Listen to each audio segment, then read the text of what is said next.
রংপুর বিভাগের 4টি রাষ্ট্রায়ত্ত চিনিকল বন্ধ 6 বছর ধরে, অথচ রক্ষণাবেক্ষণে প্রতি মাসেই গুনতে হচ্ছে কোটি টাকা। তবে নতুন বিনিয়োগের মাধ্যমে 2026 সালের মধ্যেই উৎপাদনে ফেরানোর উদ্যোগ নিয়েছে সরকার। এ নিয়ে আলোচনার জন্য এই মুহূর্তে রংপুরে আছেন সহকর্মী নাজমুল ইসলাম নিশাত, তার সঙ্গে যুক্ত আছেন বেগম রোকেয়া বিশ্ববিদ্যালয়ের সহযোগী অধ্যাপক ওমর ফারুক। সরাসরি চলে যাব আলোচনায়। আমরা দেখছি যে দীর্ঘ সময় ধরে রংপুর অঞ্চলের যে রাষ্ট্রায়ত্ত চিনিকলগুলো রয়েছে সেগুলো বন্ধ রয়েছে। এর ফলে এই অঞ্চলের যে অর্থনীতি সেটি কিন্তু হয়েছে, প্রচুর মানুষ কর্ম হারিয়ে এক ধরনের বেকার হয়ে পড়েছে। আজকে আমরা আলোচনা করব উত্তরাঞ্চলে অর্থনীতিকে গতিশীল করতে এই চিনিকলগুলো চালুর উদ্যোগ নেওয়া কতটা জরুরি। আমার সাথে অতিথি হিসেবে রয়েছেন বেগম রোকেয়া বিশ্ববিদ্যালয়ের সহযোগী অধ্যাপক ওমর ফারুক। আমরা একটু আলোচনায় চলে যেতে চাই।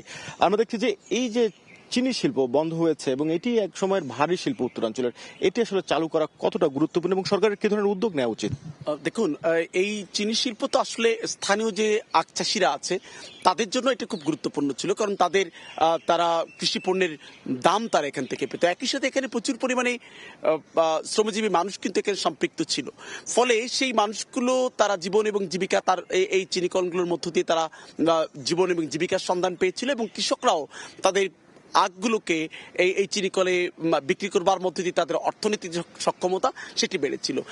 এখন যখন চিনিকলগুলো বন্ধ হয়ে যাচ্ছে তখন নানামুখী সংকট কিন্তু এই অঞ্চলের মানুষদের মধ্যে এবং শ্রমজীবী মানুষদের মধ্যে কিন্তু দেখা দিয়েছে। এবং একই সাথে এটি আপনি স্থানীয় অর্থনীতির কথা বলেন, তাহলে যখন আমরা এই জায়গা থেকে যখন উৎপাদন যখন বন্ধ হচ্ছে তখন আমাদের কিন্তু আমদানি নির্ভরতা বাড়ছে।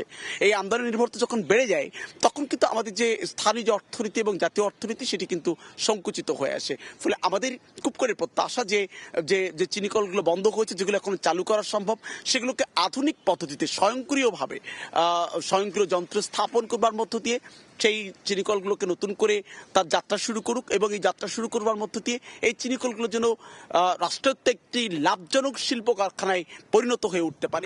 সম্প্রতি দেখেছি যে বন্ধ যে ভারী শিল্পগুলো সরকার বেসরকারি বিনিয়োগের মাধ্যমে চালু করার এক ধরনের উদ্যোগ নিয়েছে। সেই উদ্যোগটিকে আপনি কিভাবে দেখছেন এবং কোন কোন বিষয়গুলোকে মাথায় রাখা উচিত সেটি বাস্তবায়নের ক্ষেত্রে? দেখুন, যখন বেসরকারি উদ্যোগ বা প্রাইভেট এবং পাবলিক পার্টনারশিপে যে উদ্যোগগুলো হয় সেই উদ্যোগগুলো লাভজনক হওয়ার সম্ভাবনাটা বেড়ে যায়। কিন্তু কিছু জিনিস রাষ্ট্রায়ত্ত হওয়াটাও যেমন জরুরি। রাষ্ট্রায়ত্ত হলে সেগুলো রাষ্ট্রের প্রতি, সমাজের প্রতি তাদের দায়বদ্ধতা সেই শিল্প কারখানাগুলো আরও বেশি থাকে। কিন্তু আমাদের দেশের অভিজ্ঞতাটা বলছে যে রাষ্ট্রায়ত্ত প্রতিষ্ঠানগুলো সাধারণত ক্রমাগত রুগ্ন হয়ে উঠছে। সেই রুগ্নতা যদি আমরা না চাই, আমরা যদি মনে করি শক্তিশালী একটি শিল্প কারখানা হিসেবে চিনিকলগুলোকে আমরা দেখতে চাই, তাহলে এই উদ্যোগগুলোকে গ্রহণ করা যেতে পারে। এবং একই সাথে যে সরকারি এবং বেসরকারি, পাবলিক এবং প্রাইভেট পার্টনারশিপে যে নতুন করে যে উদ্যোগ গ্রহণ করা হয়েছে, এই উদ্যোগগুলো যদি সফল হয় তাহলে অনেক মানুষের কর্মসংস্থানের সুযোগ তৈরি হবে, এবং সে কর্মসংস্থানের পাশাপাশি এই অঞ্চলের যে আখ চাষিরা আছে তারা কিন্তু তাদের আখের ন্যায্য মূল্যটা পাবে, এবং তার পাশাপাশি যে এই অঞ্চলের যে অর্থনীতি, সেই অর্থনীতিটিকে আরো বেশি সচল এবং সক্রিয় করে গড়ে তোলা। ছোট্ট করে জানতে চাই, এই শিল্পগুলো মূলত আমাদের রংপুর অঞ্চলের জন্য কতটা গুরুত্বপূর্ণ?